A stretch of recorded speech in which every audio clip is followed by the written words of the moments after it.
Hello guys, welcome to IELTS educational hub. तो कैसे हैं आप सब? I hope you are all doing good. In the previous video we discussed the important things one needs to keep in mind regarding an IELTS speaking test. I hope the video was useful for you all guys.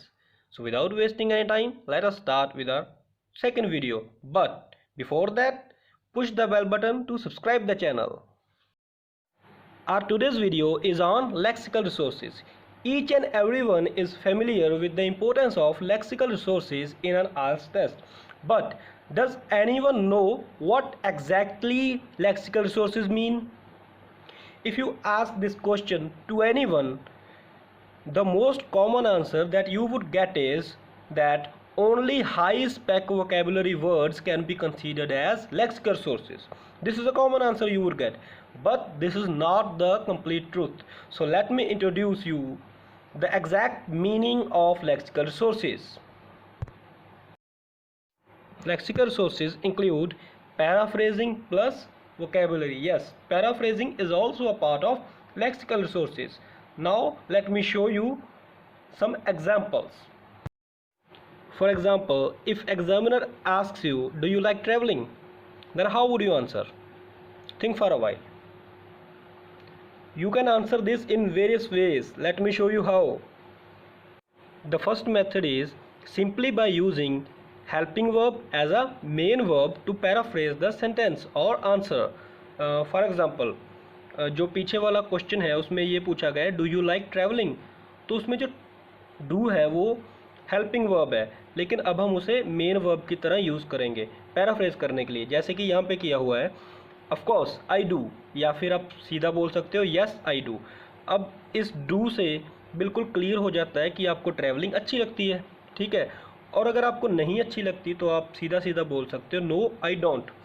अब देखिए हमने इन sentences में vocabulary का कोई भी word use नहीं किया, लेकिन फिर भी इसे लेक्सिकल सोर्सेज के बैंड स्कोर मिलेंगे क्योंकि पैराफ्रेज हुआ है. The second method is by replacing adjective if you know some common words. For example, the question is asking do you like traveling, so we can use the word love or I'm fond of or I'm really into in place of like. For example, I love traveling, I am fond of traveling, I am really into traveling. ये जो तीनों words हैं इनका meaning same ही निकलता है कि मुझे travelling बहुत अच्छी लगती है. आप इसमें कुछ और भी ऐड कर सकते हो जब बोलते हुए, जैसे कि I love travelling specially far away places so that I can experience new cuisines, culture, language, कुछ ऐसी चीज़ें, ठीक है. सो इस तरह से हम इसको पैराफ्रेजिंग करके लेक्सिकल रिसोर्सेज का बैंड स्कोर ले सकते हैं. Now the third method is ING method. What is ING method? ING method is कि जैसे किसी वर्ब के साथ आईएनजी लगा हुआ है, आपको उस आईएनजी को काट के उस वर्ब के आगे टू लगाना है. जैसे कि मैंने यहाँ पे लगाया है, क्वेश्चन हमारा था डू यू लाइक ट्रैवलिंग, तो मैंने यहाँ पे लिखा है आई लव टू ट्रैवल, ठीक है. तो इसी तरह से जो आईएनजी वाला होता है उसको आप काट के उसके आगे टू लगा सकते हो, इससे भी पैराफ्रेजिंग होती है और आपको लेक्सिकल रिसोर्सेज का बैंड स्कोर मिलता है. अगर क्वेश्चन कुछ इस तरह से हो कि do you like to travel, तो आप उसमें आईएनजी यूज़ कर सकते हो, यस आई लव ट्रैवलिंग, तो इसमें भी पैराफ्रेजिंग हुई है और आपको लेक्सिकल रिसोर्सेज का जो बैंड स्कोर है वो मिलेगा. और अब हम चलते हैं नेक्स्ट मेथड की ओर. Now the next method is using idiomatic language, मतलब ईडियम्स यूज़ करना. ईडियम्स यूज़ करने के लिए आपको वोकेबलरी बहुत अच्छे से आनी चाहिए, आपको उसकी समझ होनी चाहिए. जो मैंने पीछे मेथड बताए हैं वो सारे ऐसे हैं कि उसको कोई भी यूज़ कर सकता है, जिसको वोकेबलरी आती है या जिसको नहीं आती. नॉर्मली क्या होता है कि जब हमसे कोई क्वेश्चन पूछता है तो हमें ये लगता है कि जब तक हम उसमें वोकेबलरी या ईडियम नहीं डालेंगे वो अच्छा नहीं लगेगा. तो हम क्या करते हैं, सोचने लग जाते हैं, और सोचने से क्या होता है फिलर्स आ जाते हैं, हम भूल जाते हैं, पॉजेज आ जाते हैं, तो इससे उसमें बहुत दिक्कत आती है स्पीकिंग में. इसलिए आप उन तीन मेथड्स को यूज़ कर सकते हो अगर आपको कोई ईडियम नहीं याद या अगर आपको कोई हाई स्पेक वोकेबलरी का वर्ड नहीं याद. लेकिन अगर आपको याद है, आपको ईडियम्स आते हैं, तो आप उसे अच्छे से यूज़ कर सकते हो, जैसे कि मैंने यहाँ पे किया है yes I do in fact I am a bird of passage. अब बर्ड ऑफ पैसेज क्या होता है, एक पर्सन जिसको ट्रैवल करना बहुत अच्छा लगता है एक प्लेस से दूसरी प्लेस तक, ठीक है. तो यस आई डू मतलब मुझे ट्रैवलिंग अच्छी लगती है. इनफैक्ट असल में मैं क्या हूँ, बर्ड ऑफ पैसेज हूँ। बहुत अच्छा लगता है मुझे एक जगह से दूसरी जगह जाना। लेकिन ध्यान रखिए कि आपको जो वोकेबलरी के वर्ड्स हैं वो अप्रोप्रिएटली यूज़ करने हैं, गलत नहीं यूज़ करने हैं। आपको उसका एग्जैक्ट मीनिंग पता होना चाहिए। ऐसे नहीं है कि आप बात कोई छोटी सी कर रहे हो और आपने उठा के एक बहुत बड़ा जो वोकेबलरी का वर्ड है वो यूज़ कर दिया, तो एग्जामिनर भी सोचेगा कि यार बात तो छोटी सी है, आपने ऐसे ही राई का पहाड़ बना दिया। ठीक है, तो मैं बताता हूँ कुछ कि किस तरह से आपको जो इडियम्स हैं वो नहीं यूज़ करने, या कोई ज़्यादा हैवी वर्ड कैसे नहीं यूज़ करने, वो मैं आपको आगे बताऊँगा। So finally guys, here is a note for you all, and the note is don't use inappropriate vocabulary and idioms. आपको गलत वोकेबलरी और गलत ईडियम्स यूज़ नहीं करने हैं, या फिर उन्हें गलत तरीके से यूज़ नहीं करना है। फॉर एग्जाम्पल यहाँ पे एक ईडियम है ओवर द मून।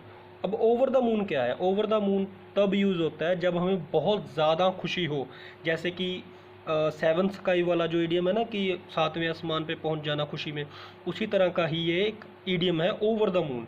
तो इसको कुछ स्टूडेंट्स क्या करते हैं, बहुत ही गलत तरीके से यूज़ करते हैं। Let me show you how.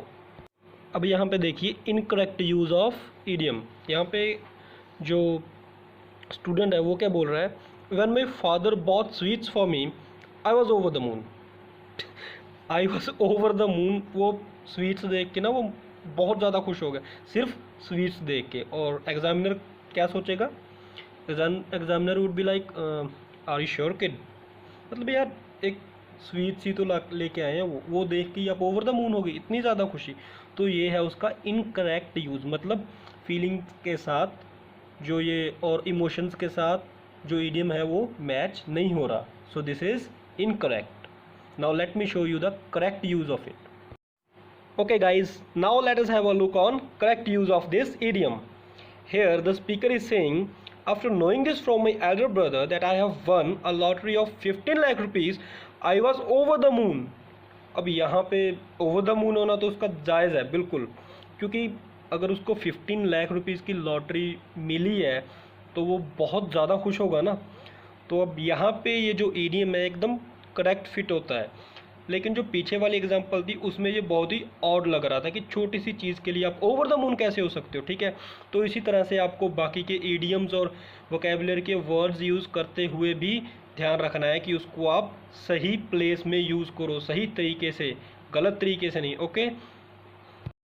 Okay guys, this is the end of the video and thank you for watching this video. Please press the bell button to subscribe my channel and don't forget to like and share this video. Thank you. Have a good time.